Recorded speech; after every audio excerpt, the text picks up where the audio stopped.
what's actually just as important as learning to make smoothies is learning to fit them into your routine. Earlier in this series, we discussed how you could fix your diet just by aiming to get more fruits and vegetables into it naturally. Of course, this is a simple solution and just as healthy as having fruits and vegetables. The problem, as we saw, was that a lot of people struggle to fit that into their routine. They start out with good intentions, but it only takes a long day at work for cooking a meal to be off the table. Pun very much intended. Likewise, if you're on the train and all you can buy for lunch is a processed sandwich, that won't leave you with much choice but to break the healthy diet. Smoothies are effective because they're easier to fit into a normal routine. But they're not perfectly easy, and from time to time you'll find that they can still seem like too much work, too much mess, and too much effort. This is particularly true considering that you don't just have to make the smoothie, but you also have to clean the smoothie maker, you have to source the fruits and vegetables, and generally put a lot of time and work into preparing them. And they're expensive. The objective here then is to make sure we're set up to win. You need to make sure that it's easier to stick with your smoothie plan than it is to cheat on it and skip them. And this video will help you to do exactly that. Now, the first thing to do to minimize the amount of work you have for yourself is by using the right equipment. Front and center is that smoothie maker itself. A good smoothie maker, blender, food processor or juicer should be highly powerful.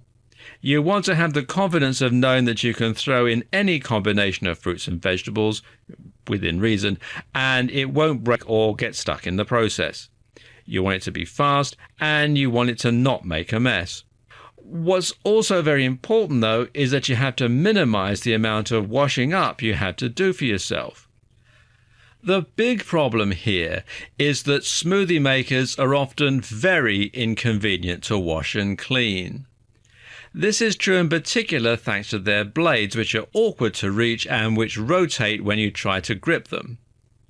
These factors combine to make cleaning out your blenders a right royal nightmare.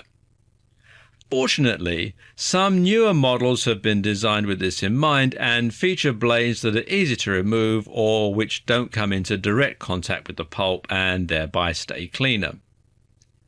Another handy feature is the ability to remove the top of your blender and go. The first product to get famous for doing this was the NutriBullet, but its popularity has spawned countless copycats.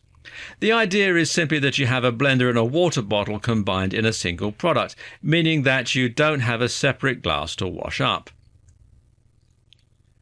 Prep and pick up is a concept that comes from the author Tim Ferriss.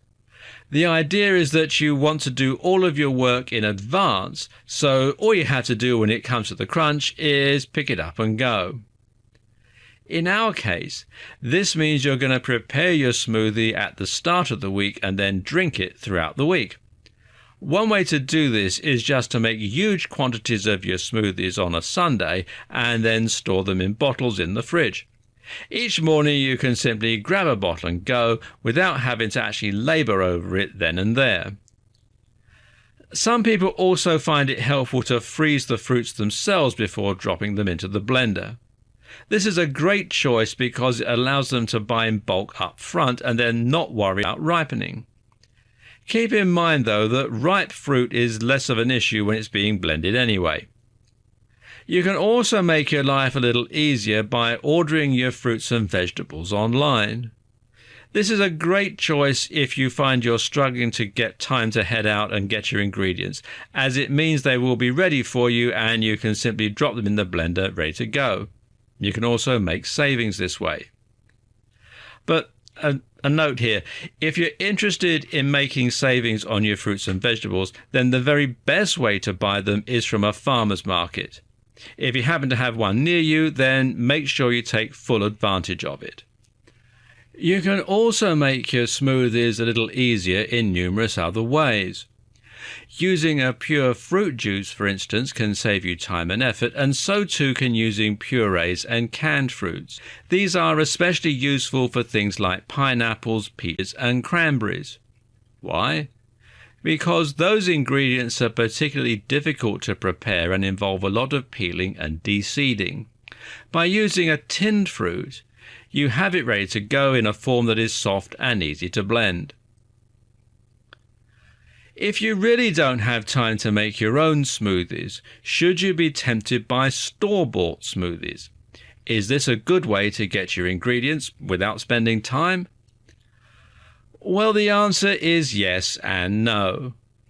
Of course, making your own smoothie gives you tighter control over the ingredients. It saves you a lot of money, and all in all, it's a smarter choice.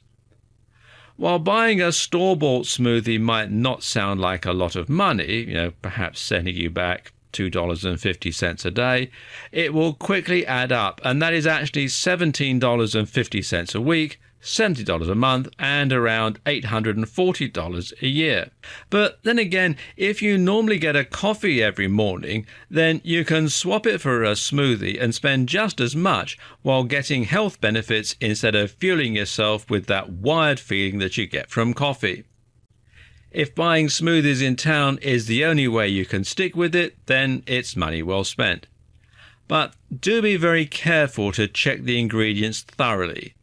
Just because the makers brag about how many whole fresh fruits they put in, that doesn't mean they haven't also flooded it with sugar, additives and other things. Do your research carefully.